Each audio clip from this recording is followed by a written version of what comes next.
Happy New Year. Happy New Year. Happy New You.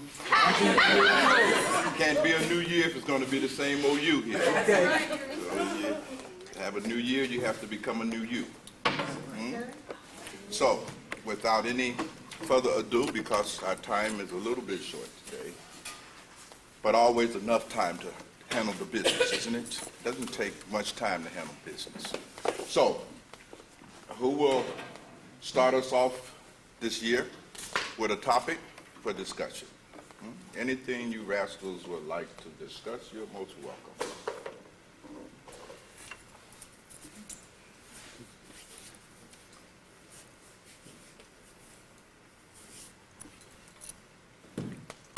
Yes, beloved. What you started out saying about a new us, about change. About change, yes. Well, as you know already, beloved, because you were at the last workshop where we considered some things that have to be considered if you were truly intent upon making some changes this year.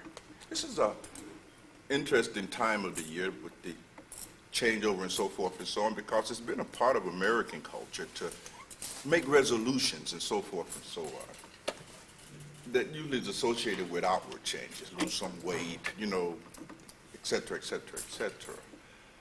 But the real spirit behind any resolution is to change yourself at a very, very fundamental level. In fact, it is that kind of spirit of deep change and the resolve for making such change that brings us to the path.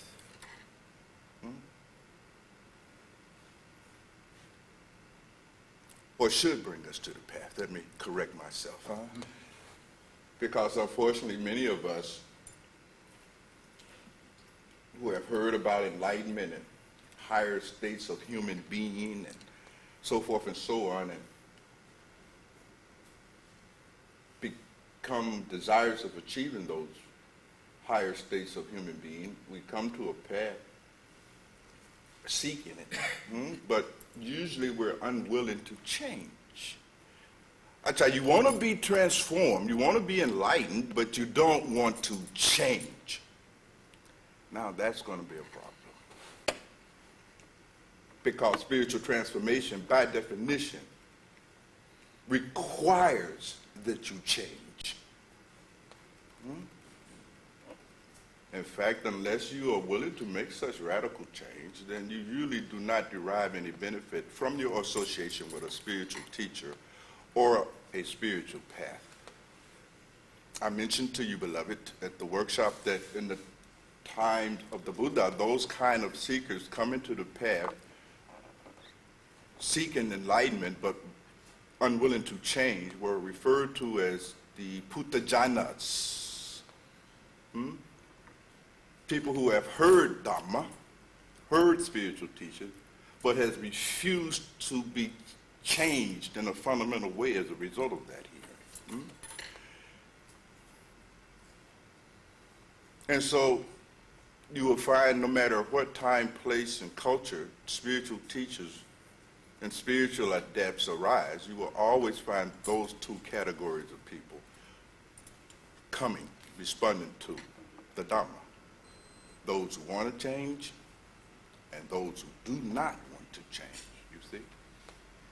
Maharaji used to say that the teachings are like honey, but honey will attract both flies and bees, and mostly flies. Because change is real. Now, talking about the teachings it's a lot of fun, quite frankly. It's very entertaining. It's intellectually stimulating.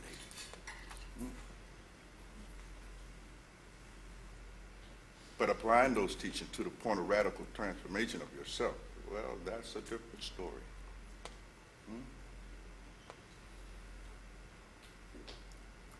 So it was in that spirit that we met and gathered at the Eye Center earlier and looked into some of the things you would need to consider if you truly are willing to change. And change now, not change 40 years from now, you see. That don't count.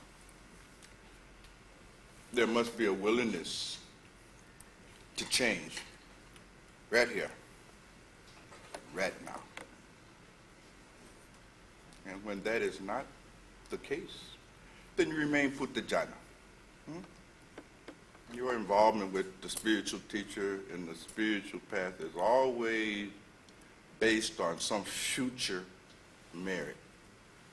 Later on this life or the next life or the life after that, you are practicing for the merit in your next birth or something of that nature.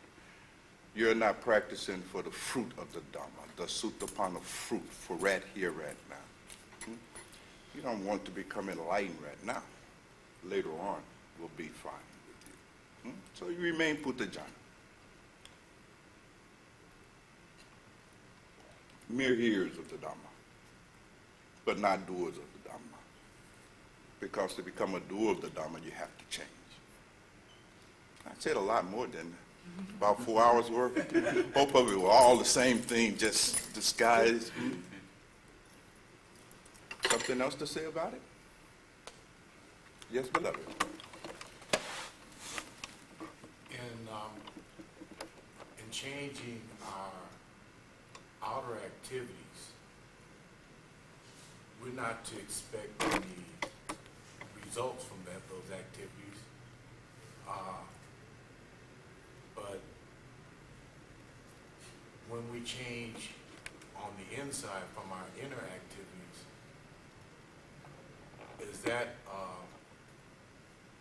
is the result of that just or mostly a change of view?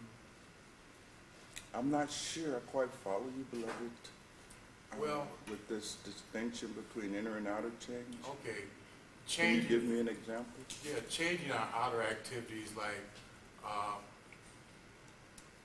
sitting in meditation, holding ourselves in the process, abstaining from all the types of pleasures that would take away from our progress on the path.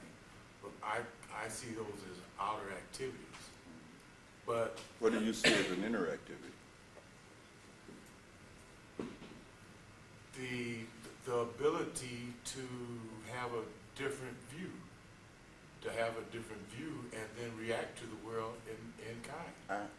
Again, I'm not sure if I'm following you, but if you're making the distinction between mechanical actions and activities, motions, because people can go through motions. Most often, that's what we do in our life. We go through motions, and then but there's nothing else. We will get our results. It seems like that's how I have been operating. Maybe if when I do and act in obedience to myself, then I will get some synchronistic experience, some spiritual, cognitive event, what have you, that gives me some type of resolution that, yes, you are progressing right along, your consciousness is changing as you're going along, but that type of thing is, well, I do this and I get that reward. What I'm understanding about the path is that we get our consciousness, our heightened consciousness, only through grace, and we just open ourselves as vessels to receive that grace. Well, there's a lot of things I could say in response to your consideration. Probably the best thing would be to get a copy of the tape from the workshop, beloved, and that way you will hear the very last? Yes, on the New Year Dhamma. And that way you'll have all of those arguments that hopefully will give you some insight. Just a few things I can say. One, already we mentioned this going through motions, this kind of mechanical behavior. And that followed from a prior workshop that we did when we talked about the fact that most people operate like a machine. You see, they just go through motions, almost unconsciously, just moving hither, thither. But the thing that you said that probably has the most merit is right view. Right view is really a Buddhist term, although it does not belong to the Buddhist tradition. The principle does not belong exclusively to the world honored one. Every adept have insisted upon, quote unquote, attaining the right view as the prerequisite for being on the path. Technically, if you don't have right view, you're not even on the path. It is the attaining of the right view that establishes you on the path. Prior to that, you're just going through, as you confess, motions. You're not even on the path. You follow me? And right view means seeing things in yourself the way things and the way you really are.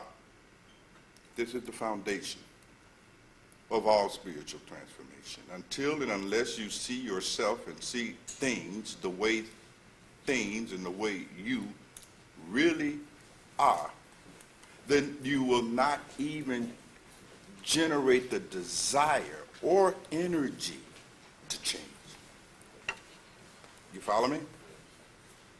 There will be no motive, no basis, no intention, no resolve, which is the second step in the Eightfold Path that the Buddha outlined, isn't it? If you recall, right view leads to right resolve. You see? But it all is predicated on and depends entirely upon your obtaining the right view. You see? You must simply see things the way things really are. Now, there's a lot more that can be said about that. I addressed some of that during that workshop that I mentioned to you already, but you've sat through some of the prior arguments in the past, and so some of that information should already be lurking there in your mind, you see? But the question becomes this right view. How to get the right view. Now, there are many different schools of thought about that. Some work on the presumption that by accumulating a lot of information, that information will reach a critical mass, and then voila, I will be catapulted into right view. Right view never happens like that. Right. If you are unenlightened, then by definition, you are incapable of the right view on your own. That's what it means to be unenlightened. Unenlightened means that you are in a state of total confusion, darkness. The word guru means one who comes and dispels our darkness, our ignorance. You see, you are by definition in a state of ignorance. And in that state of ignorance, there's nothing that you can do to attain the right view in and of your own volition. How will that be possible? You see? That is what makes grace necessary as the initiating force in the life of every seeker. You must have that grace. That grace can come in the form of what in the tradition we have called a divine revelation. It must be revealed to you how things really are. You see? And then your sadhana, your spiritual practice, occurs in response to that revelation. Sadhana is a response to having received a divine revelation. You follow me? You have to hear that Dhamma. Somebody has to give you Dhamma. And then once you hear that Dhamma, you must hear to the point of seeing the Dhamma. The mere intellectual hearing of the Dhamma will not lead necessarily to a transformation. That is what I've called the Puthajjana, in contradistinction to the Savaka. The Savaka is one who has truly heard Dhamma to the point of seeing how things really are, has developed what in the Buddhist tradition they call the Dhammakakkhu, the eye of seeing. in ancient times, you know, we refer to this the eye of Heru. In Asian and Indian cultures, the third eye that is open. In Christianity and Christian mysticism, it's the single eye that is open. Our whole body will be full of light, etc., etc., etc. But this eye has to actually open in your case, and that eye can only open in your case if you have been lucky enough to receive the grace of divine revelation, and if you have responded to it appropriately, you see? And this will vary, obviously, from individual to individual, you see. So right view, as you mentioned before, is essential. But you can't get into the right view in and of your own volition. You must be established in the right view. And only a Tathagata can do that, one who has achieved right view themselves. No book can do that for you. Make some sense to you, beloved? Yes, I've got just one more. Just one more? One more. Come on, man. You can do better than that. Then the reason why I'm here on this earth at this time, why we are here on this earth at this time, is to get a self-realization, to get us to get the divine, but you can't get the divine until you know yourself. So we have the grace of being in contact with someone who can help us to at least get that self-realization or self-knowledge or right view of ourselves, so then we can possibly be ready to have a more divine. I don't know if that's why they're on this planet. That's why you might be here. Okay. You see? Okay. Well, we're in the same house. Yes, yes. But certainly everybody has to grapple with that whole problem of why am I here in the first place. You see? I mean, those are fundamental and profound questions that every man and woman eventually has to consider. Who am I? Where am I from? What am I doing here? And where am I going? So forth and so on. These are very profound questions, and you have to find that out, you see. Now, some people may feel that they're here to get rich, they're here to have children, they're here to pay their mortgages, they're here to become famous, so forth and so on. So it will vary. That's on the material level. Isn't there an ultimate level why we're all here? Are we all to gravitate into the evolution of God? Well, according to the adepts, that's why you're here. But of course, if you are not receptive to that revelation, then it's just rhetoric for you. It's just propaganda for you. It's just your attempt to appear to be otherwise, you see. But you remain as Puttajan as the next person. You can't tell by rhetoric, beloved. You have to look at how a person living, their actions, what they're doing.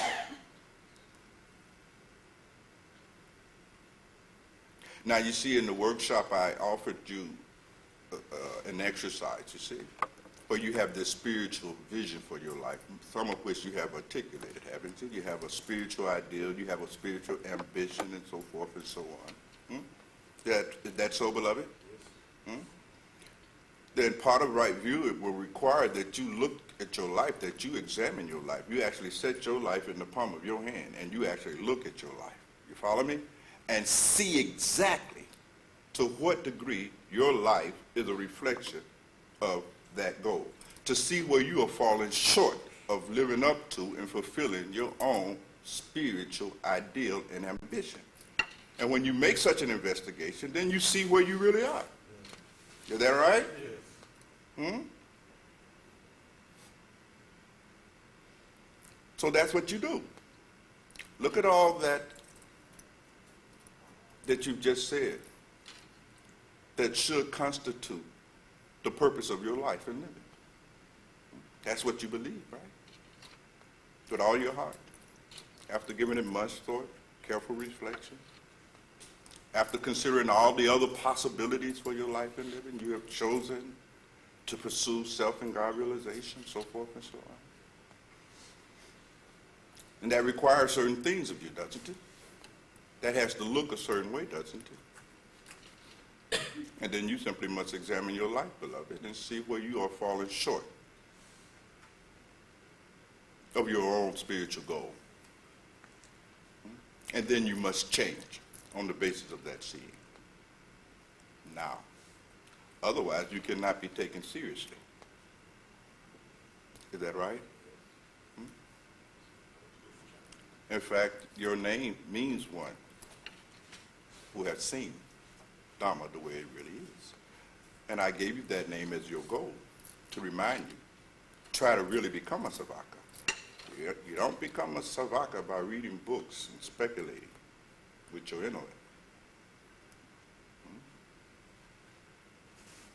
You really got to see things, and principally yourself, the way you really are, and the way you are falling short of living up to and fulfilling your own spiritual ideal. No fooling, no kidding. Now, until you do that, beloved, then there will be no change in your case. The change will be superficial, false motion. You follow me? Show. Just a show that you put on. Delusion. Not real.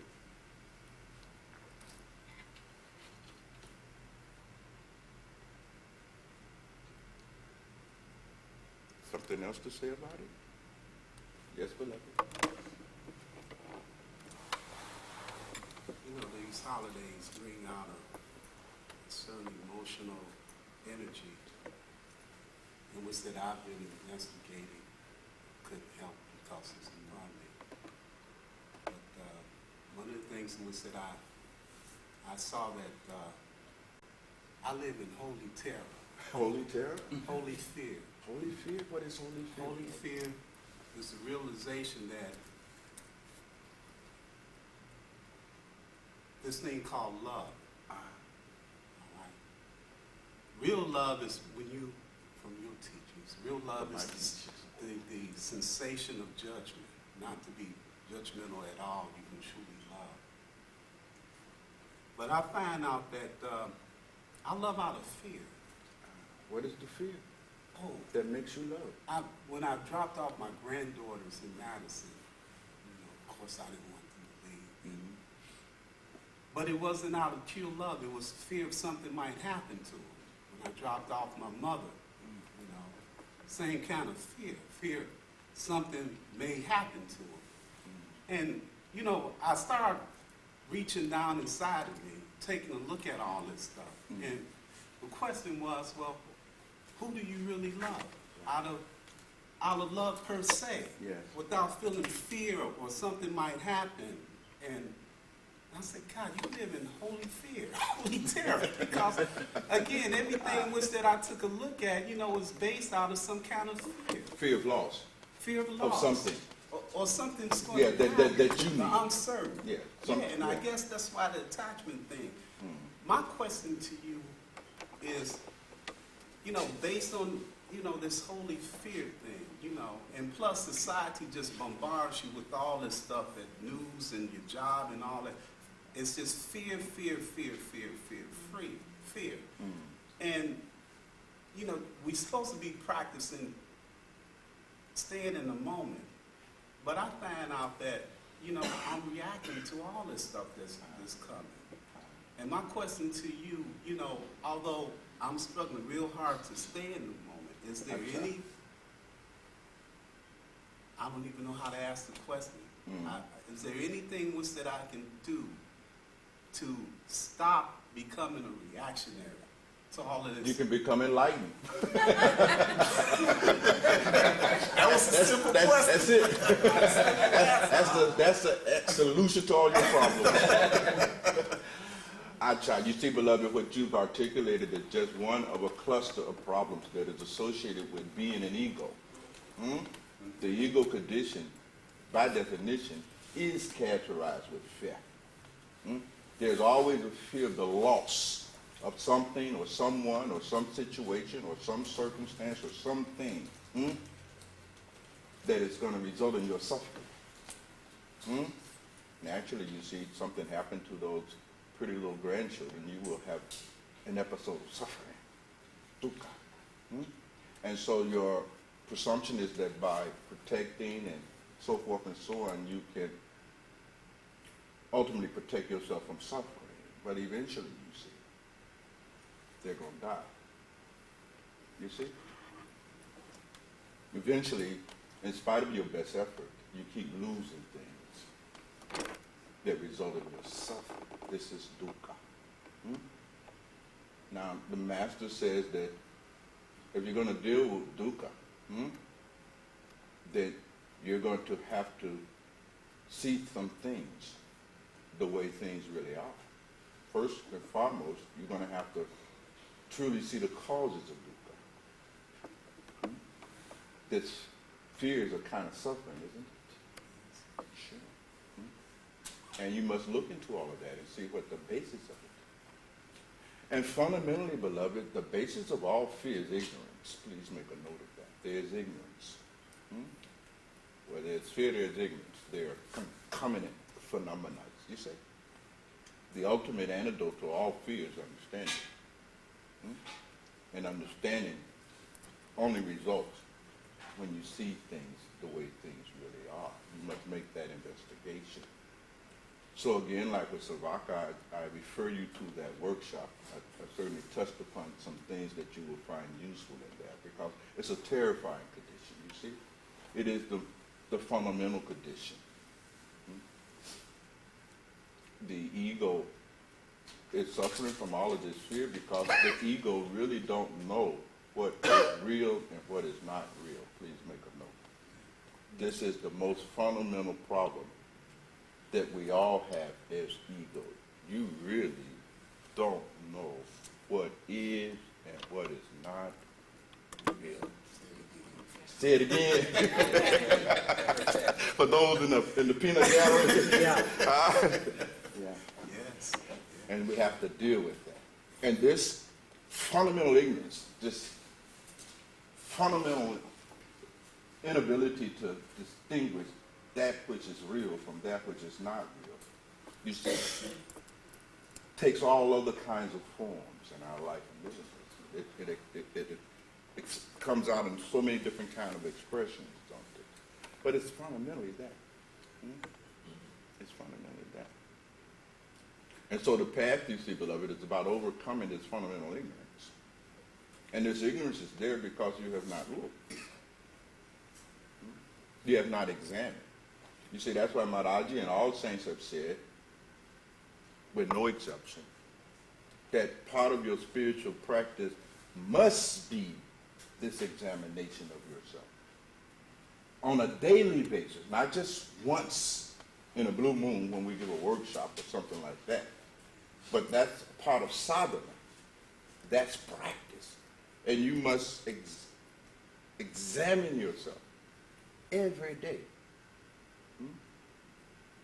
Constantly refining and deepening your insight, your pana, into how things really are and how you really are. And you see, in terms of your relationship with those things.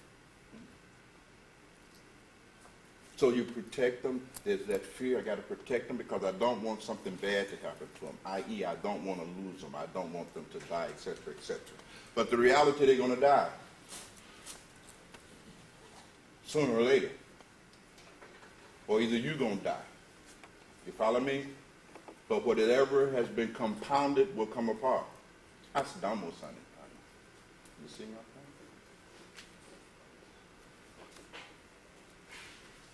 But you're right. The life as ego is just one uninterrupted episode of terror. Fear. Not only of losing the children, losing your wife, losing your house, losing your job, losing your car, losing $10, you know what I mean? Losing your wallet. I mean, your whole life is characterized by fear of loss. Lose your job, lose your business, you know what I mean? And everything that you are doing is aimed and purpose toward trying to somehow avoid losing these things. But you have not understood that the nature of this experience is that everything is impermanent. That's Dhammo Sanitana. Seeing that you do not cling. Where there's fear, there's clinging. what you would call attachment. Is that right? Certainly. So you see, Savaka, you were talking about lessons earlier, you see. And there are 3 fundamental lessons that you have to get in life. Every mystic is, when they gift us with that revelation of how things really are, points out 3 fundamental things that you must simply see. The first is impermanence. You must see the impermanent nature of human experience. You must see change.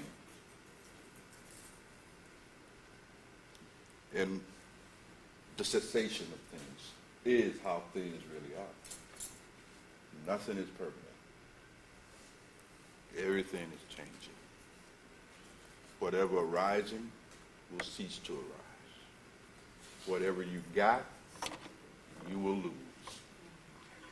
That's the way it is. And there's great wisdom behind impermanence. That's another matter.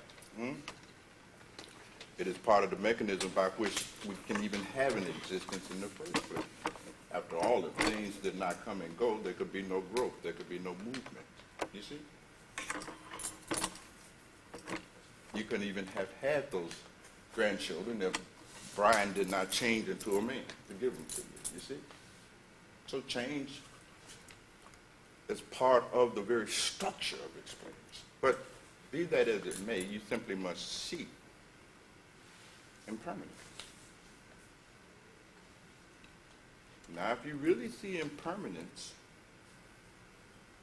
profoundly, then the next thing you will learn automatically, because that's the primary lesson that segues into and paves the way for profound wisdom, you see?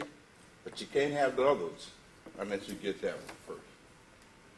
But if you can get insight into impermanence, if you can see it, not just have it as a concept, but if you can really see impermanence as it is going on, feel impermanence. You follow me? Feel the impermanence of things.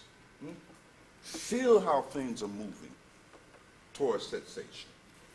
See how things are constantly changing. See how your wife is growing older. See how your body is changing. I mean, actually see these, to be conscious of impermanence is what I'm saying. To distinguish it from just the mere intellectual concept of it. That's what I mean by seeing. Once you see that, then you begin to also see that because of impermanence, then this clinging to that which is impermanent is the cause of tremendous suffering. Dukkha is the second lesson. That the nature of human experience, based on trying to cling to that which cannot be clinged to, is the cause of suffering.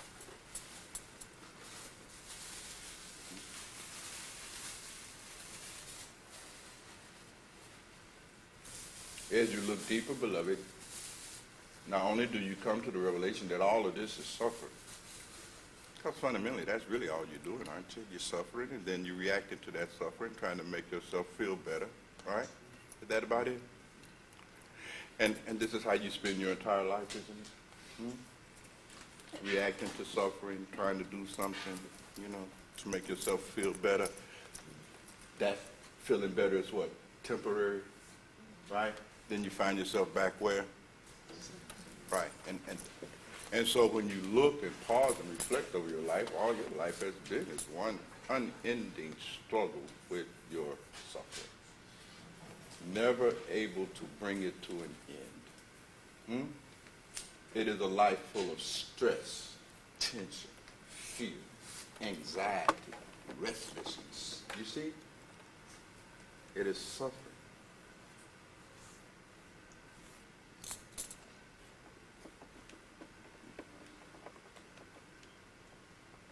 And the cause of that suffering is wanting things to be other than the way things really are. Desires. Hmm?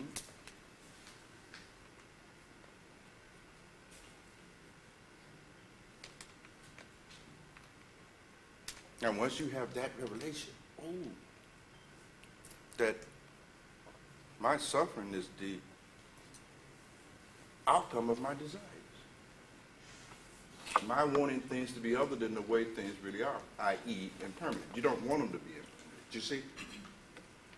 You want everything you got that you are deriving some sustenance from to last forever, right? Ain't gonna last forever, right? That's our desire, isn't it? We want things to not be impermanent. But you begin to see that that very desire for things not to be impermanent puts you in conflict with reality. And the net result is your suffering. Are you with me? I don't want to get too metaphysical, but just to remind you of what you already know, you see? To validate your own intuition about this matter. So you see, by looking, the cause of your suffering. You see exactly what you are doing that is the cause of your suffering. Because suffering is your own activity, isn't it? Isn't it? It's a self-inflicted wound. Is that right? So you're able now to put the two together. You're beginning to see exactly what you are doing that is causing your suffering, your fear. You follow me? And seeing that now also enables you to see how to bring your suffering to an end. Is that about right? That you need not suffer like this. If you stop this, then you stop suffering. You follow me? Make a long story short, that's exactly what the spiritual adepts provide us with, is this kind of understanding and seeing suffering, the causes of suffering, that suffering can cease. In Buddhism, they call it nirvana. You see, they help us to see nirvana. You must see nirvana. You must see how, yes, I see. You follow me? I see how this can end, right? That's part of right view. You see? You actually got to see it. You got to see nirvana. And then, in the case of the Buddha, he offers you the eightfold path, the way by which you may achieve nirvana. And this eightfold path now becomes sight. You see? And the Buddhist tradition, those are the noble truths, aren't they? Now, there's a lot more that can be said about it. But this is what goes on. Now, once you have had that much insight, then it starts getting deep. Got better. You see. Now you begin to see, not only is all that you are perceiving with the eyes and through the ears and the other organs of sensory perception, not only do you find out that all that is impermanent, you find out this very self whom you have been presuming to be is also impermanent. This is called anatta. So in Buddhist terminology, you have anicca, seeing the impermanence of samsara, of the world. 2, dukkhasa, seeing the causes of dukkha, suffering, and how to bring it to an end, including the eightfold path. And anicca, seeing the fact that this very self that you presume to be is also impermanent. It is not constant. You see? It is constantly changing. It is not what you are. It is a misidentification with just the process of being. Now, it gets a lot more subtle than that. But I know, beloved, that you have that kind of mind and intellect that you are capable of going into all of this, you see, and extracting the essence out of it. But your confession is all of our confession. Fear. And it is this fear that keeps us from changing. You see, and fear, our theme for that Satrani gave us today to discuss this changing that we need to all make for the sake of fulfilling our own spiritual goals, that whole process of transformation is sabotaged by our fear. You don't change because you're afraid. Fundamentally, you are afraid to lose something that you feel will be lost in the process of change. You are afraid to become enlightened. Strange, isn't it? Savaka, you say you want to become enlightened and all, but you really are terrified of the changes that is necessary in order to become enlightened. Like Sattva, you are full of fear.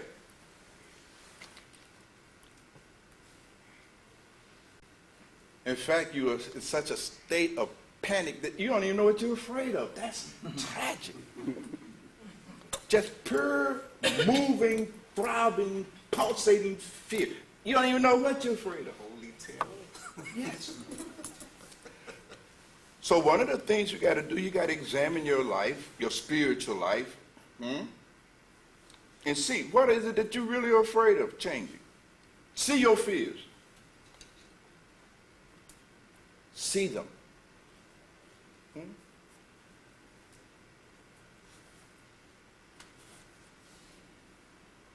Because as long as you are gripped in that fear, you will not change.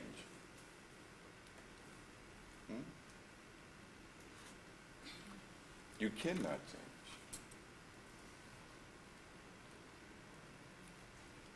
And that fear is always based on ignorance. Failure to see the impermanence.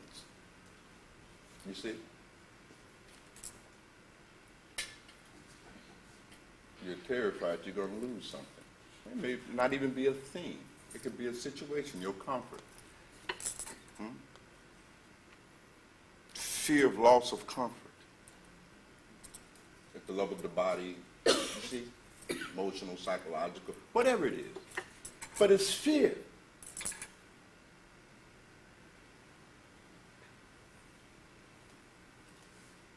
And you must see it. Just that seeing of it transforming disappears it. Enables you to overcome it.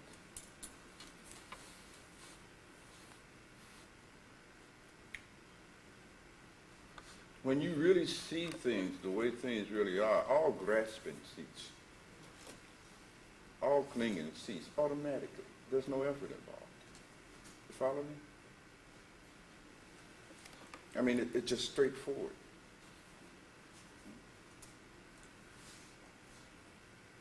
It's like catching a bubble in the palm of your hand. You're not trying to preserve that bubble for 30 years. Do you understand? This is a bubble. You enjoy it, you know what I mean? And then a few seconds, piff. And more bubbles will come. You follow me? No big deal anymore. That kind of ignorant mind state that will cling to a bubble is disappeared when you see the nature of bubbles are to only last a few seconds.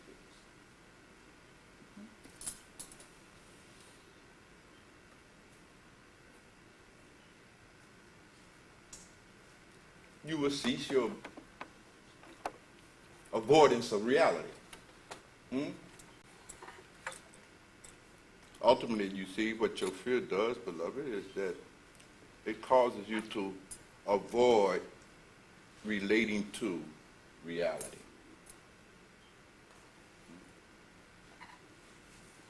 You don't want things to be the way things really are.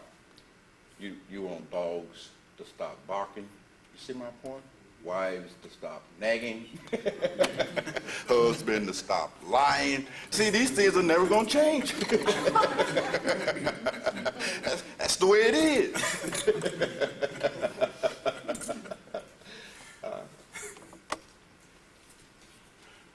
And so when you are able to see how you set yourself up for much suffering, sorrow, and pain by wanting things to be other than the way things really are, then that seeing in itself changes you, and you stop desiring. It's like when you reach into a fire, beloved, and once you have the experience that this fire burns, right? You don't want to reach into no fire no more. You don't even have no desire to reach into no damn fire no more. That's gone, isn't it? For all time, right? You don't want to have nothing to do with fire, right? That's it. But it's no twisting of your psychological arm for that, you see.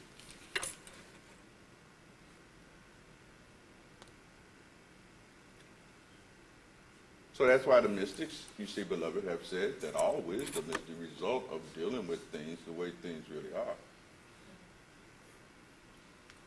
Seeing things the way things really are.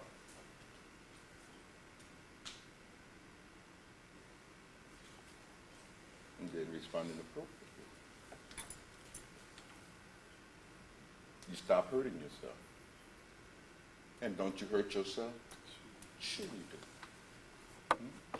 You're constantly hurting yourself, aren't you? Aren't you? When you're having disappointments, well, who's responsible for your being disappointed? How can you separate your expectations from your own disappointment? How is that possible? You're hurting yourself. You're sticking your hand in fire. And you're baffled about what's going on? You see, you're in that fundamental and very gross state of ignorance. And you don't know what's going on. You are bewildered. You see, you don't know what's happening. How come I'm still suffering? How come my life is still full of, I don't know. You're right. You don't know. You're in a profound state of ignorance. And you don't even see what you're doing. You're sticking your hand in fire. See that. And once you just see that, you stop.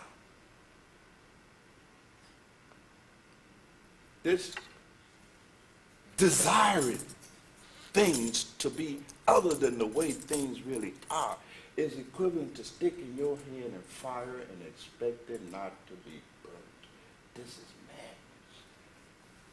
That's why you see, beloved, in one of the prior workshops we had, that you were present there, where I offered you the consideration pertaining to seeing that you are the sole source and creator of your own suffering.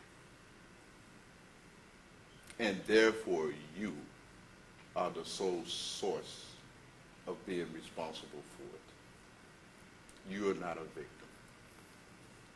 Ain't nobody in here a victim. Every ounce of suffering and pain in your life is your own creation. It's the result of your own ignorance. Your own insistence on things being other than the way things really are, i.e. impermanent, changing, short-lived, ultimately incapable of satisfaction. So this has been your experience, hasn't it?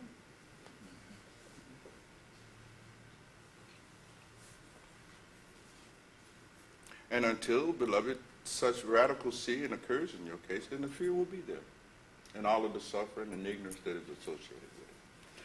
So ultimately, beloved, the only way out of that situation for you, as for the rest of us, is that you must simply see things the way things really are.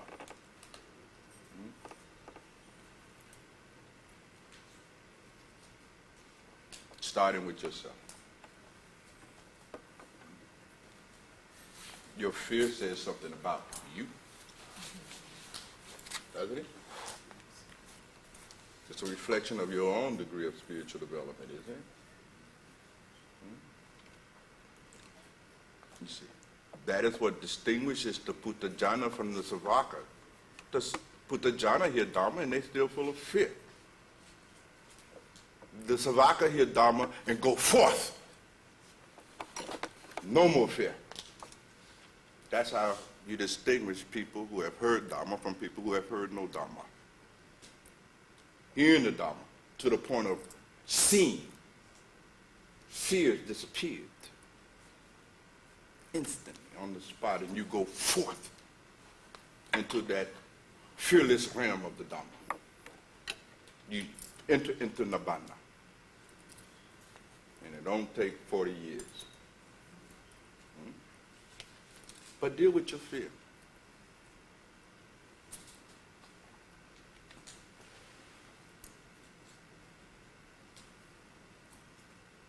Something else to say about it? Yes, beloved? Listening to this fear, is that a case of not being in control? I beg your pardon? Listening to what he said about him being in fear of his mom, his granddaughters, is that a case of not being in control of the situation? But still looking at it in terms of it's not being permanent, but I'm saying control. But then control might, Yeah, you could kind of slip that in there. I mean, because when you see this impermanence and you see that this is the very structure of experience, then you see clearly you're not in control of that. And this whole effort to control, it disappeared, isn't it? Right? It should. If you see it, not should. If you see it, it has disappeared. If you don't, if it's still there, then you haven't seen it. Absolutely. It's really that simple. It's really that simple. It's never any confusion here. Dharma is clear.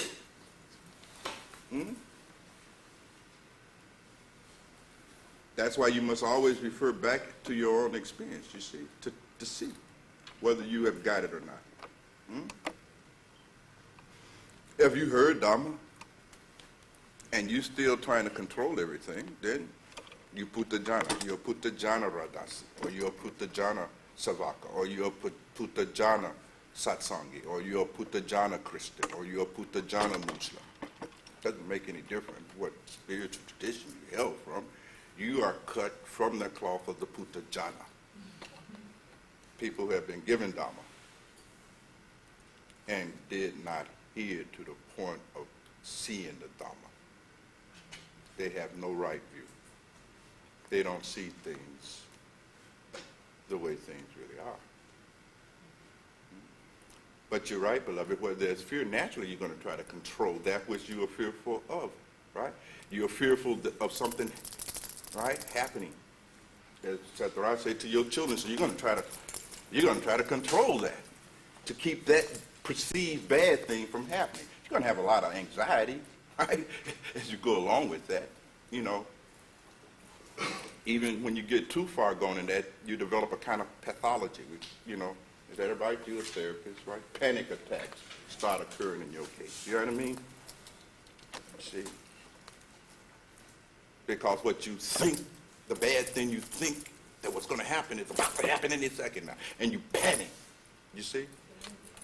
I mean, it can really get pathological, this preoccupation with trying to control things and keep them from being other than the way they are, i.e. impermanent. And that's what we all are doing, aren't we? At some level, aren't we?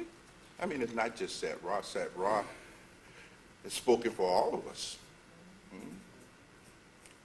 All of our lives are characterized by fear and the controlling impulse that arises from that fear. You're trying to control. You're trying to keep shit from happening. You follow me? You're not doing a good job of it, but they can't, it's not because you're not trying. You see my point? You're giving it the, you know, the old he-ho. You're doing your absolutely, you're doing your best to keep bad things from happening to you, but they just keep happening.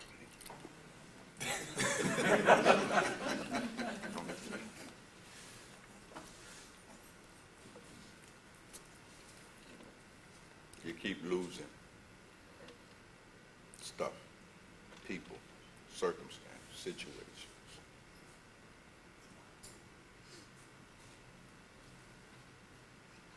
Things just go on ceasing, coming to an end, in spite of your best effort. You're trying to make this marriage work, but it still come to an end. Or you're trying to make this business grow, but you still go bankrupt.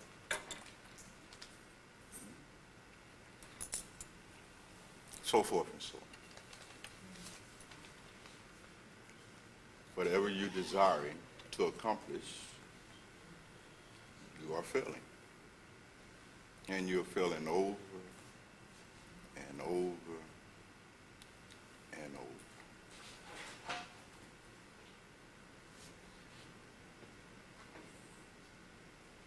You do not see things as things actually are. And you're driven out of the fear that is the result of that blindness, that ignorance, you see.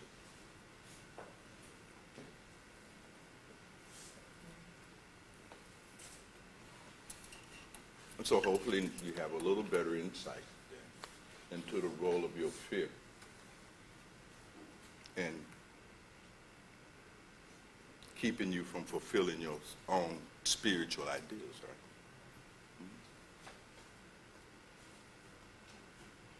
You really can't apply yourself to the sadhana because of fear.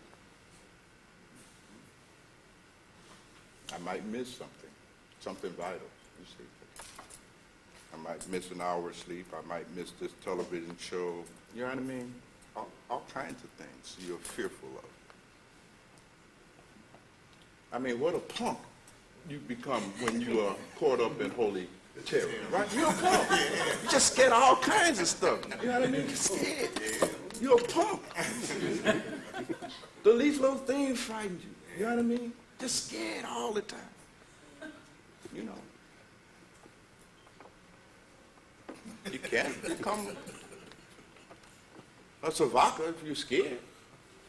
This path is not for cowards. You see? You're just scared all the time. You're scared of people. There's people in your life that you're afraid of noticing. All of you. There's somebody in our life we're just scared of. It could be your wife, your husband, your mama, your sister, your brother. I mean, you're just scared.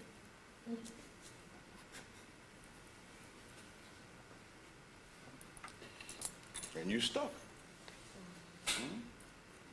Let them brothers in. Yeah, I think they're looking for that. They're looking for something else? I see in the memorial. I check. Something else to say about it? Yes, beloved? How do you stop hearing things without ceasing to care for them? How do you make the distinction between caring? You see, until you see things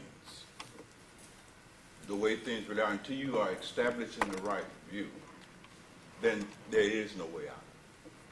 You follow me?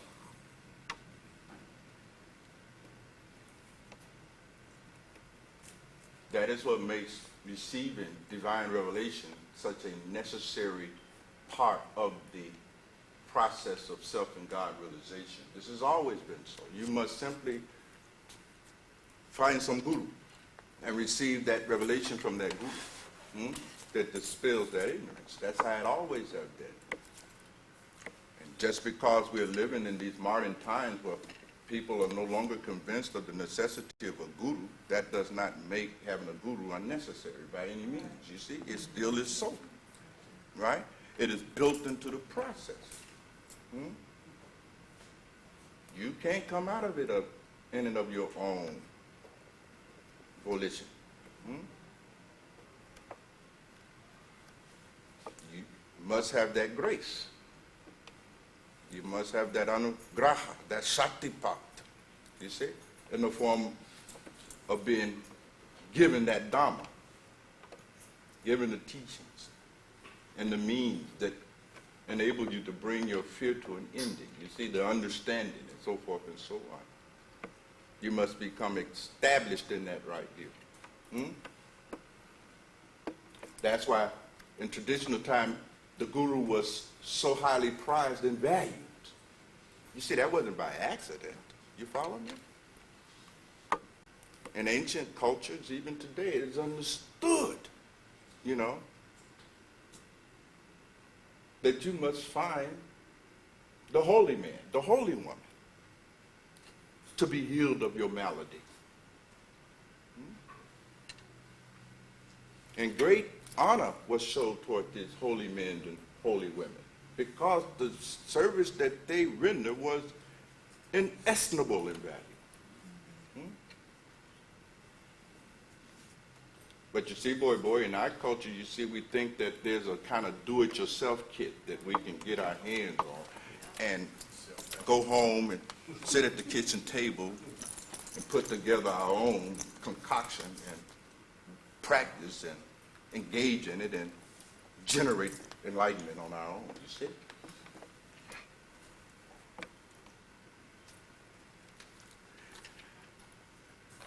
But it doesn't happen like that.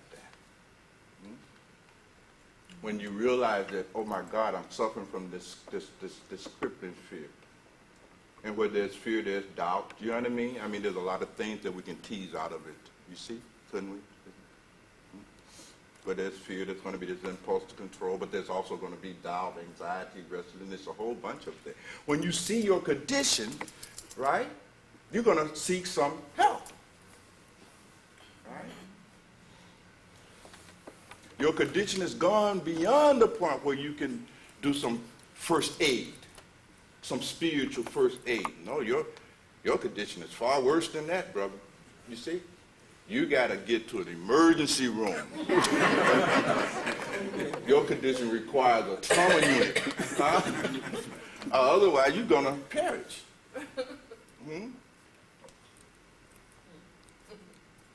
So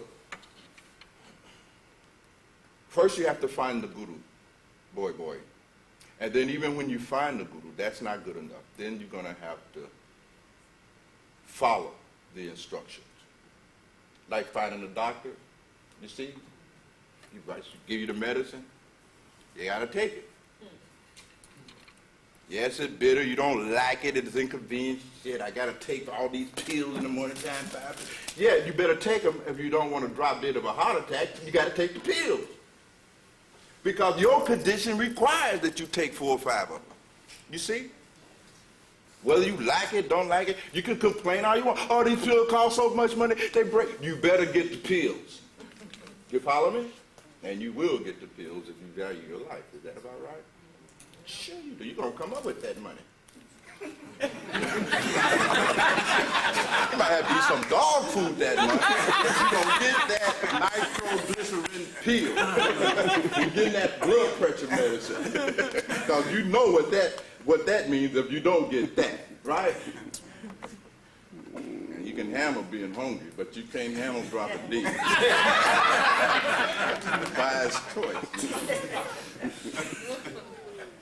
Choice like that, you see. When we come to the Guru, and the Guru gives us that prescription, gives us that instruction, show us that path, that way. The Buddha says, there's Nibbana. See the possibility of transcending your fear, your suffering. See it. Helps you see that. Guides you to see that through progressive talks. You see? And once you get a glimpse of it, say, now, here's the path that leads to that state. Now, follow it. Then you got to follow that. And you will follow it if you have seen and if you are serious. But if you are putajana, you follow me? Then no guru can help you. No Buddha, no Jesus, no Mahavira, no Kabir, no Dadu. No guru can help you.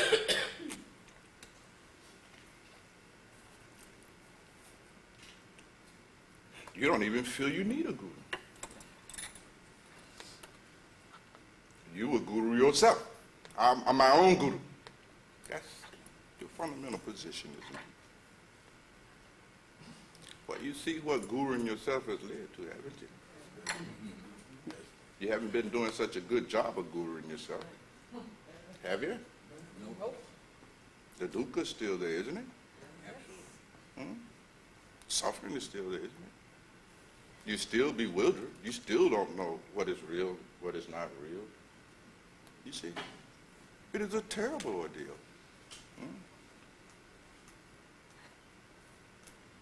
You can't figure nothing out. To be or not to be?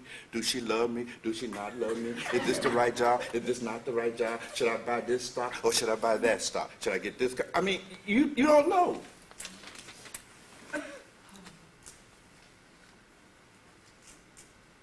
Should I say yes and marry him? Should I ask her to marry me? Ooh, does she really love me? Or do he really love me? I mean, this is how your life is. You simply don't know what is and what is not real. And you live out of that confusion.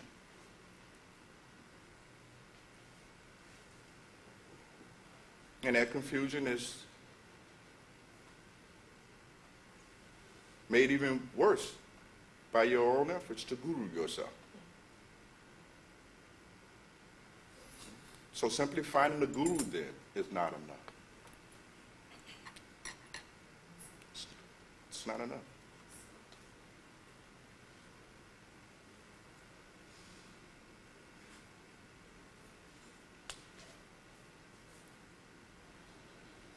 But there is a way out of it, boy.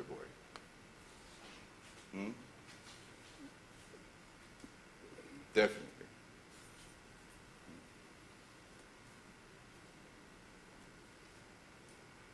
There is a level of human being that you are,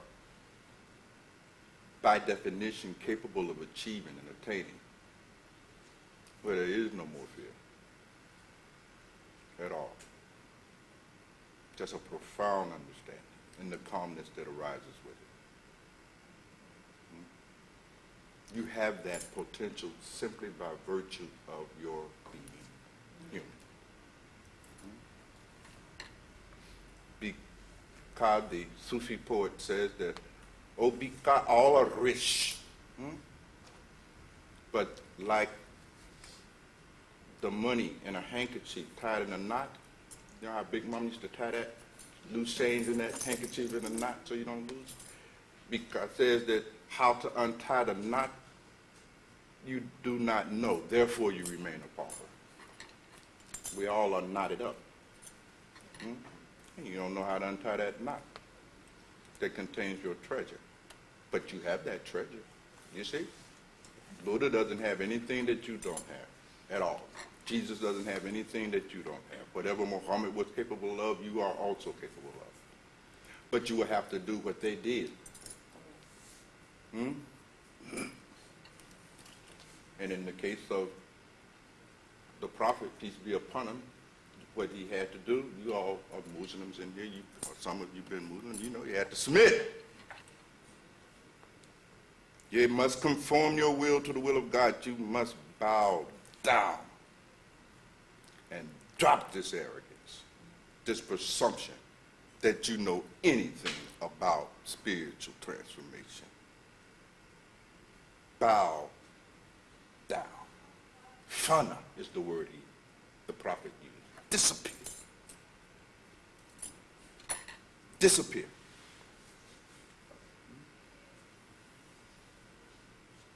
And see, you just don't want to submit.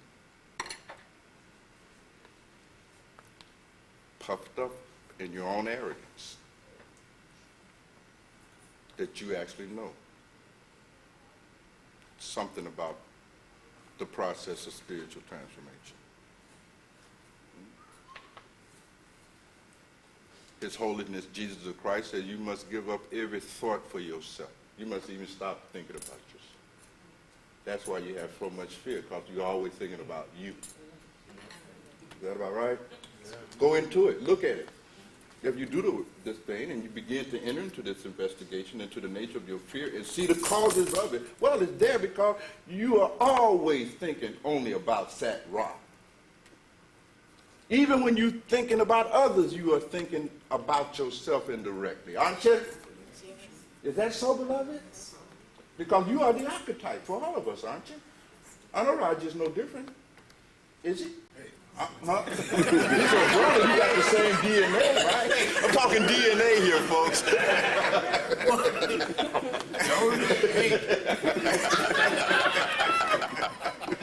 So ain't no sense of him saying, oh, you know, that's that rod. That brother's a bad shape. No, that's same DNA. we all got the same thing. And his holiness, Jesus the Christ, said, you must give up all thought about self. Take no thought for self. Fun.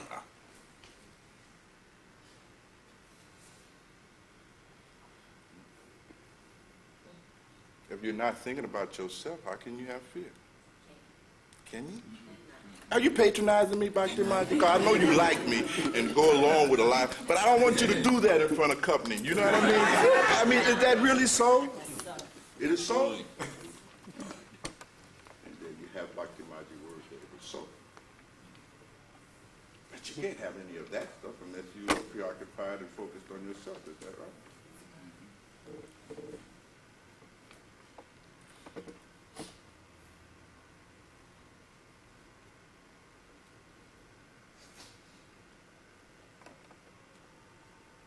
So all of the teachers have said the same thing about this. The fundamental problem is ego. It keeps covering up. Something else to say about it, beloved? Yes, Dr. Nice? Bruce, a long time ago, some things had come up about energy, and I came to you and I said, Bruce, I had all of these fears about what could happen. And you know, you said to me, how arrogant are you to think you know what's going to happen? Did I say that? Sorry, beloved. That sounds so cruel. Will you forgive me? No, I mean, you was in a moment of need, and I'm talking like that. Bruce, it was just what I needed. What, it worked? It was because, I mean, but then in that moment I said, and you said a million things could happen. You know, you're not God, and you don't know. So, you know, and I'm telling you, it was such a relief because what I realized is that I was making this stuff up to make myself miserable. Yeah. You know, and I'm sorry, what used to say, as long as you're making it up, why don't you make it up so it works? Don't listen to him. He hasn't been able to do that himself.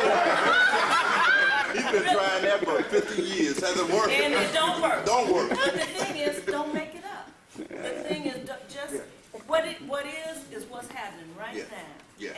And because of this thing that happened with Nettie, many times I've had situations that has brought me back to that point. And I mean, it's just each time I had to keep reminding myself that right now is all I know.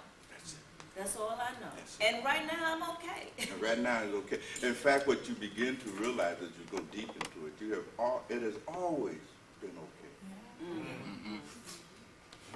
And it will always be okay. It'll always be. Because okay is the only thing that is. That's all it is. The only time things are not okay is when you're not here, when you're somewhere in the future or somewhere in the past. But when you're right here, it is always already okay. So stay in the okay. That's the secret. You're welcome. But I'm still sorry. It sounds like something right to you. I don't want to get in that class. You know what I mean? You see, heartless truth. You know, I want truth with heart. Okay? It worked. It works. That's all that mattered to me. So good. Yes, beloved. The idea is that you try to just live God's experience and stop trying to fix, manage, and control it. And although that sounds so great, but when you have those, and we get this all the time, make the correct response. My cooler member been on me about that, but it sounds so easy to do until you're hit with that event. Yes. And then you're sitting there, you know, like you said, don't do the knee jerk, just breathe and go Yeah. through the experience. Yeah. But it's still God's experience, and that's why it's got to be okay. Yeah, yeah. You see, there's so many ways we can look at it, you know, and I don't want to become too philosophical about it. You see. Right, I'm trying to live this on an Yeah. everyday basis, just and, real and I basic hear stuff. you, you know, and I wanna, and I hear my cooler member all the time, and you know, it's still those events. It seems to challenge me no matter what. As you told me, my own sutra, my own chapters come up, and I'm challenged on all the levels of the things I thought I knew, but then I don't know nothing. Yeah. Again, I'm back to knowing nothing. Yeah. And I want to have God's experience and let it be God's experience, but it seems like, God, if it's your experience, I'm feeling this. I'm Yeah. suffering. But you see, beloved, It's to like- have that kind of rapport with God necessitates a profound transformation in your case. You can't have it from where you're at. Are you with me? Hmm? It's a nice ideal, but it's way beyond you. Hmm? You have really got to know yourself. You really got to get into examining. Yeah, you really got to start seeing stuff clearly and just the way it is. Are you following me? That is what paves the way. You see my point? People talk about God this and God that. What God are you talking about? You're talking about your mind. You follow me? God is a philosophical concept in your case. Not for perhaps say Muhammad or Jesus, but in your case, it's a philosophy. You see, it's borrowed knowledge. What do you know about God? You see? So rather than get into all of that, you see, this is what I've called in the workshop holy bullshit. You follow me? It's bullshit that is highly spiritualized. You know what I mean? It's God's will. What do you know about God's will?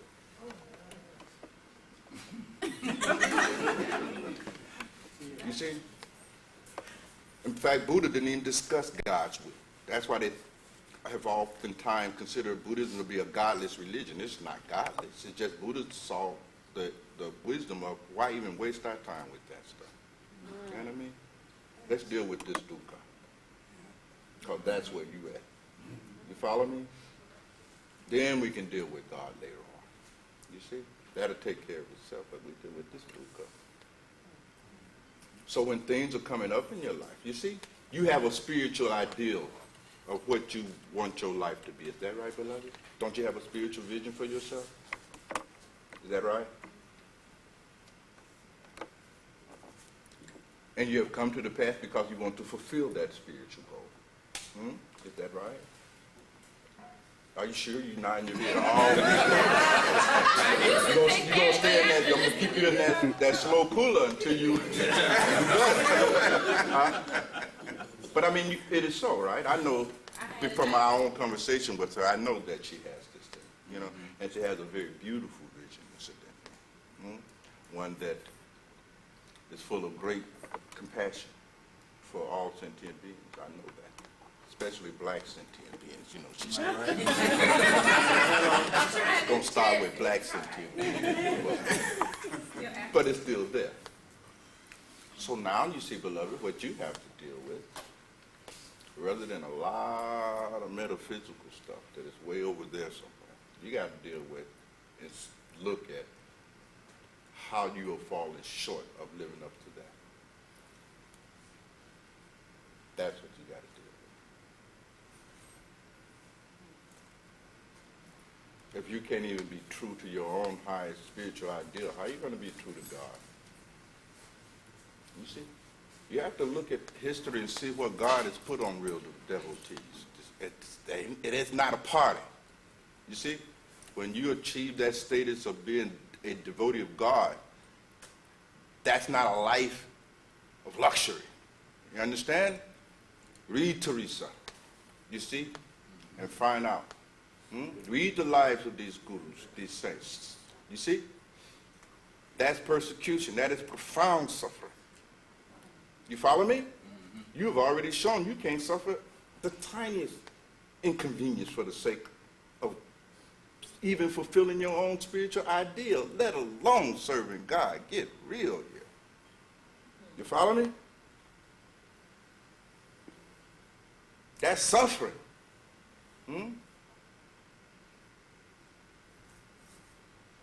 And those great servants and devotees of God have willingly embraced such suffering. You follow me? They long for it, to suffer for the sake of the Lord. You see my point? That is their joy. They do not want any credit for anything. In fact, when you go deep, for instance, into Christian mysticism, I'm talking about going deep now, way beyond storefront Christianity, which is a mockery. And it makes Jesus look like a fool. You know what I mean? It has done a disservice to Christianity. That's some deep stuff His Holiness Jesus Christ was talking. That's some deep Dhamma. You understand? No less deep than the Dhamma of the Buddha. You follow me? Profound stuff. Entering into Christ's consciousness, you see? That's profound. But there's a real ordeal associated with that transition. And part of that ordeal, as you come closer, becomes more and more suffering. And Jesus said, you follow me, you got to be ready to hang on a cross. You understand? You're not going to have any place to lay your head. Even a fox got a hole. You're not going to have nothing. You see my point? You can't do that. You cannot suffer those kind of inconveniences for the sake of pleasing God, conforming to God's will. You can't even conform to your own highest idea. Is that right? And that's what you got to look at. You got to really sit down and put your life in the palm of your hand and examine it and see exactly how the way you are being falls short of your own highest spiritual idea. You got to look at that and stop bullshitting, rationalizing, and justifying that gap. That's Dhammo Sanatana. Otherwise, you will remain Puttha-jana. You follow me? Now, I listen to you all's cooler tapes and the confessions you make in that tape, and somebody is this and somebody is that. You can't meditate. I can't get up on time. I can't be regular and punctual because of this and because of that. All that is bullshit. You follow what I'm saying? It is just your way of rationalizing. And you can even resort to the arguments, you know, the teachers where I don't have the grace and God is not real. But that's just holy bullshit. Where there's holy terror, there's holy bullshit. They're concomitant phenomena. So you create some holy bullshit, but it's just bullshit. You don't get up because you're slothful. You're lazy. And you can't be no devotee of the most supreme Lord and you lazy? Full of sloth? How are you going to serve the most supreme being like that? What kind of compassion can you become the agency of? You'll be too tired to be a bodhisattva. Is that right? That's right. Now I've given some of you a little test of the practice of bodhisattva in the form of serving these beautiful children. Some of them your own children. And you can't even hardly do that. One kid. Not all humanity. One. And a pretty little baby. And you can't find time, energy, or attention to even go there. What are you talking about? You understand?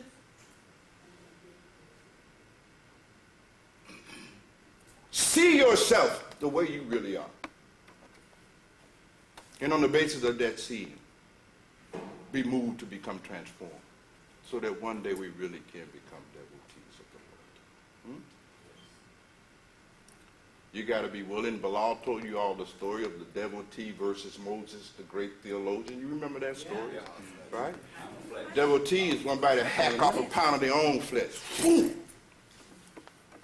Are you willing to hack off a piece of your flesh for the sake of the Lord? Are you? It's a rhetorical question. But I mean, this is what you got to look at.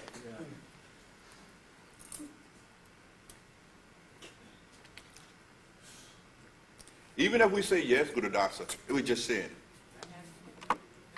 We just said. You ain't willing to hack off a piece of your flesh for the Lord.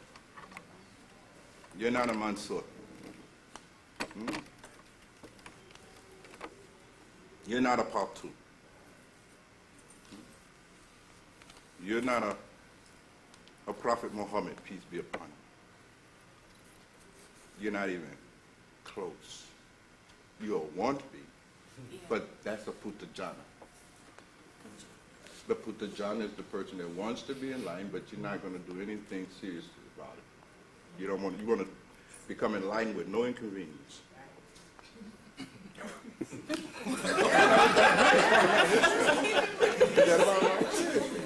As long as it doesn't interfere with your relationship, interfere with your job and your television program.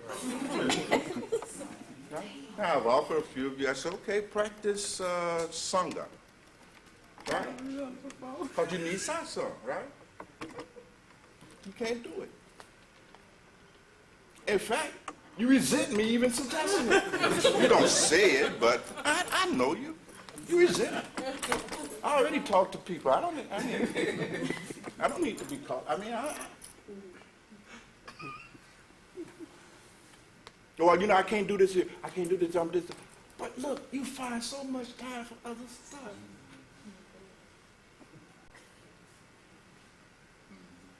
So much. It's easy for you to find time for other stuff. You can't find time to practice Sangha, to provide support and inspiration to another seeker of God? How can I take you seriously? Well, I'm too busy. Yeah, I know, but busy doing what? That's my whole argument. Examine what you're so busy doing. Examine that life that is so full of so much activity that you can't practice Sangha. You can barely meditate. Examine such a life and see what it is. See exactly what you're doing. And if you do the work honestly, that will generate in you the desire and give you the energy and the resolve to change. Now. But as long as you see you play this game, you remain putajana. You do not become Aryas Radasis. You remain putajana Radasis. And if you had lived during the time of the Buddha, you would have been a putajana. You see? Then. In the time of Jesus, you would have done the same thing. Just bullshit. Sound like you're following Jesus. You follow me? But really not following Jesus at all. And isn't that what most Christians are doing today? Most Muslims, most Buddhists.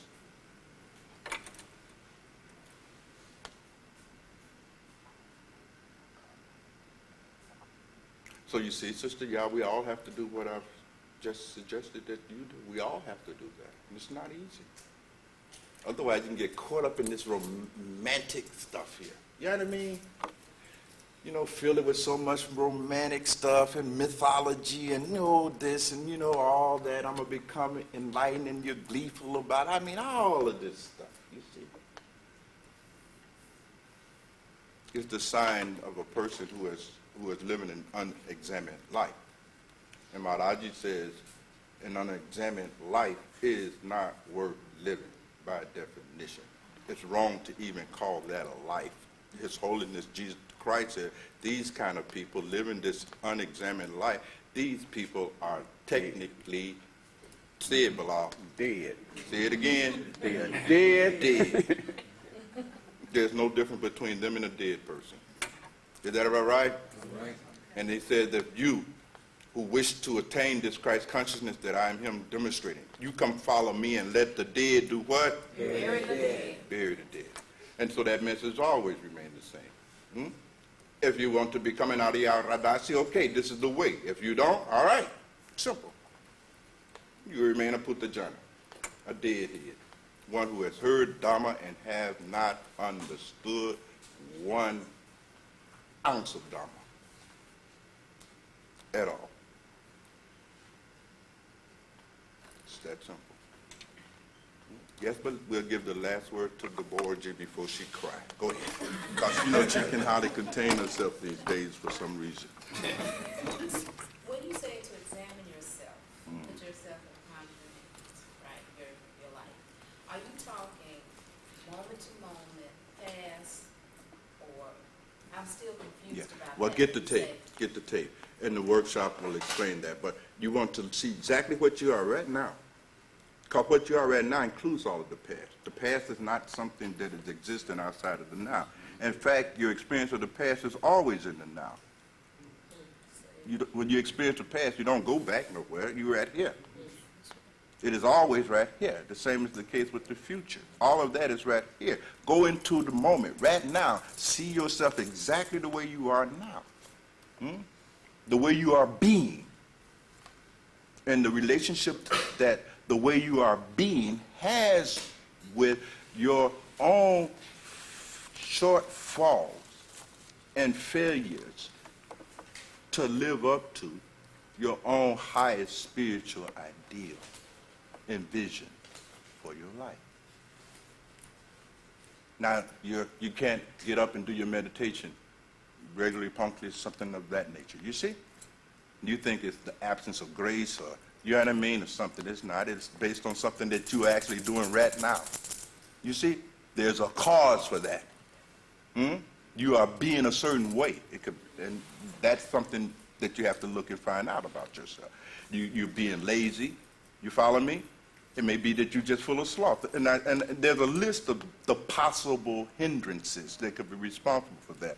These adepts have drawn out all of it. You see? They said, just here's a list. There's one of these. Just go down the list. And you will see that that is the causal basis of your failure. You see my point? It may be doubt in the teachings, you know? Because if you don't believe that meditation leads to nirvana, then you're not going to meditate, right? You have doubt about the teachings themselves. I mean, it's all kinds of things. But that's what you must see, right? That's what you must see. The very way you are being right now.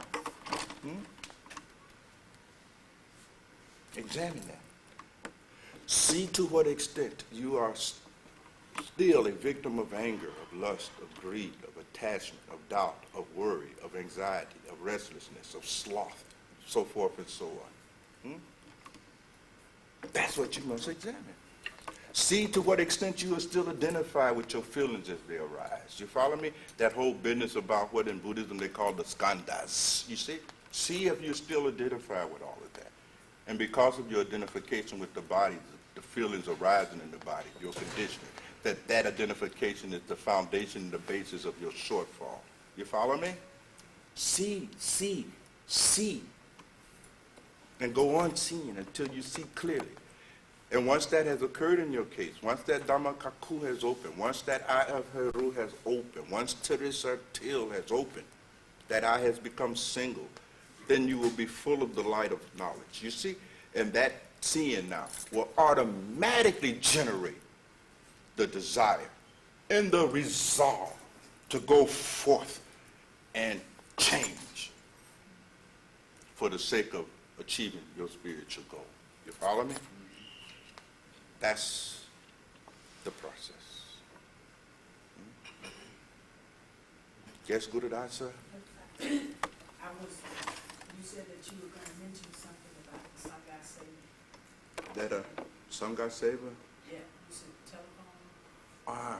Yes, thank you, beloved. And since you reminded me, would you do the honors then of serving as the point person so that those who are going to practice Sangha, you see, I don't want people to be feel that they're being imposed upon. I don't want that. I'm not trying to make you do nothing. I don't want us to have any kind of adversarial relationship here. You follow me? I want only those who themselves, on the basis of their own seeing, participate in these things. You follow me? It is the same thing as I was discussing with Unksab recently when he was giving me an update on this Bodhisattva Seva that we're doing for each other. I don't want people struggling with that. I don't want people for whom that feels like a burden. You know what I mean? Or people who just said, well, I'm going to do it and they ain't done shit. You see my point? It shouldn't be like that. That's not for show. That's not pretense. Don't get into that type of thing. But if you are moved because of your own ability to see the spiritual significance and value of that, you follow me?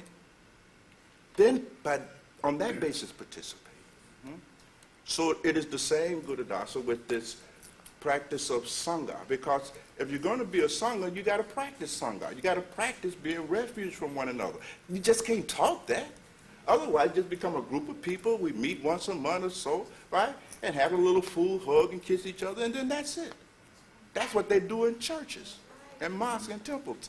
And I'm not interested in building a congregation. I'm interested in a Sangha, in a functional Sangha at that, not a dysfunctional Sangha here, right? So I just want those of you in here today who want to practice this Sangha in the form of providing each other with satsang, because you need satsang. You are householders. You're trying the most difficult thing in the world, which is to become enlightened in the midst of all of these responsibilities and duties that is associated with being a householder. This is hard work, and you're going to need all the spiritual help and support that you can get your hands on. Now, I've given you that argument, you see. And without such support, your practice will fall apart.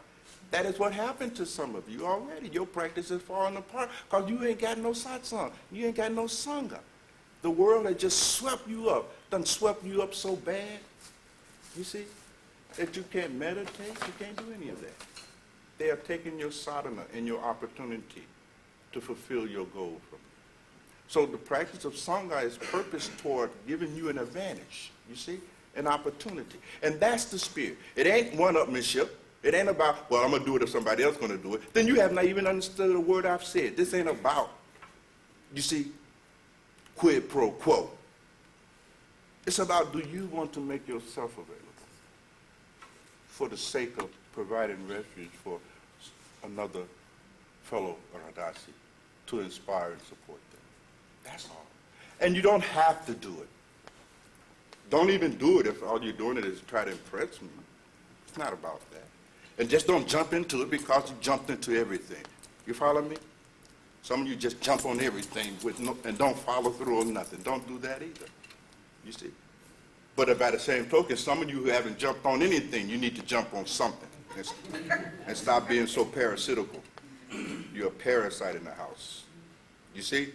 You just want to be on the receiving end, but you don't want to do nothing. You want to be inspired, but you don't want to inspire nobody. You follow me? So it cuts both ways. You see? So some of you will have to step up. So see Guru Dasa, start a whole new list, you see, from the day. And only give Guru Dasa your name. You can give her a best time to call you, because I understand everybody works here. Everybody have jobs. We all got jobs. It's not just you. But you think you're the only one that works? Is that what you've been thinking? That you're the only one that is busy? Is that what you've been thinking? That you're the only one that get tired after hard day work? Is that what you think? You're the only one?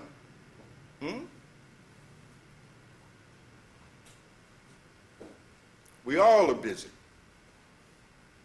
You see? But I ain't gonna never get too busy for you. You get too busy for me. Don't you? Yes. Sure you do. But that's the difference between me and you.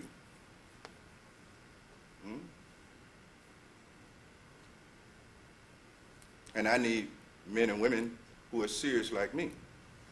Don't need any Puttajanas. Need Aryavadasis. Trying to build a sangha here, not a congregation. You see, I'm not trying to build a church.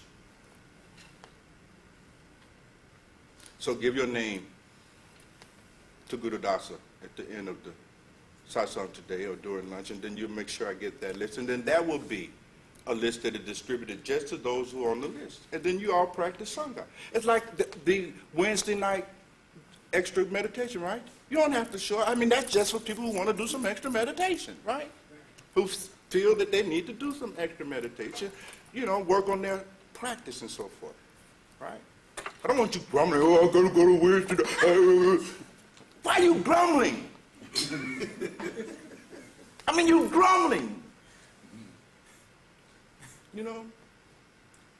I got to do this, I got to do that, but I got to go through all of this. You grumbling and then offering me your savor, please. Why would you do that? Grumble and give me savor. Grumbling as you give it. How you think that make me feel? You follow me? So don't do that. Don't give what you don't have the spiritual ability to truly give in the right spirit. Better to keep it. You see? Better to keep it. Don't give savor if you complain in the same breath that you're giving it. That destroys the whole value of the savor. You're giving, but you're bitching, moaning, and complaining every step along the way. It becomes filthy. I hardly want to touch it. You see? It's ugly. Not done in the right spirit. So join in with the practice of Sangha. Make use of all of the modern technology that is available to you to stay in touch with one another on a daily basis. Give somebody a call or something. It doesn't have to be long. Even a half an hour is fine. You see? For those who feel and recognize that I need to have satsang for the sake of my own spiritual growth and development, and I need a little bit more satsang. You see? Once a month, or you see it's not quite enough, I need a little bit more. And that's it, you see. And the same, of course, will be the case in the Bodhisattva thing. You've all had a month to see what this game is like, and if it's too much, don't play it. It's all right. I'm not offended. Keep the bracelets. I appreciate it. I love it. You can keep your little Bodhisattva thing so that you can tell people what it means. I have no problem with that. I just want those who are performing the Bodhisattva Savor who's really going to do it. Now, on the 7th of December, I gave you the instructions. Today is almost the 7th of January, and some of you still ain't even seen the kids.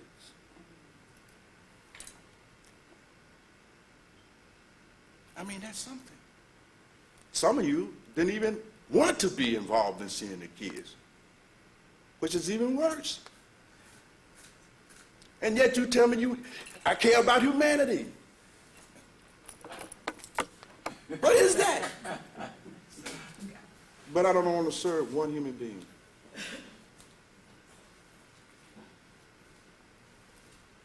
So if you remain a Bodhisattva, okay then, I expect you to do that. But I told you that when you came up before me, right? And you all said, yeah, Bhagwan, yeah, I understand. Why are you telling me? You know I understand. And then you didn't do nothing. And you came up with all kinds of holy bullshit to rationalize and justify why you did not follow through on your own Bodhisattva vow. Now, what am I to do? So I punish you by making Japa Ankh the head of that who will not hesitate to use his cutting wit to point all this out to you. All right, I think that's enough for today. Yeah, that's it. I think Ankh Sahib has already been checked through. He's going to be giving me a final update today. So most of you all have already talked to him. And then the other ones who want to do the phone saver should do that. So let us quickly have prasad so that you can have your food ready.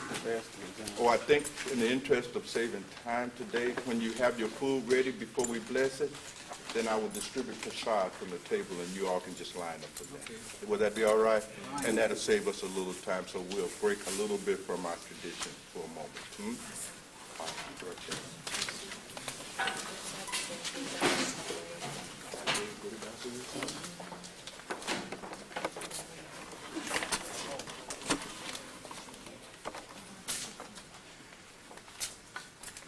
You know, you're right, let's do that now. I did give Mukherjee the savor to do. So, Mukherjee will do the savor that I just spoken of, that should be done with. Good enough. Oh.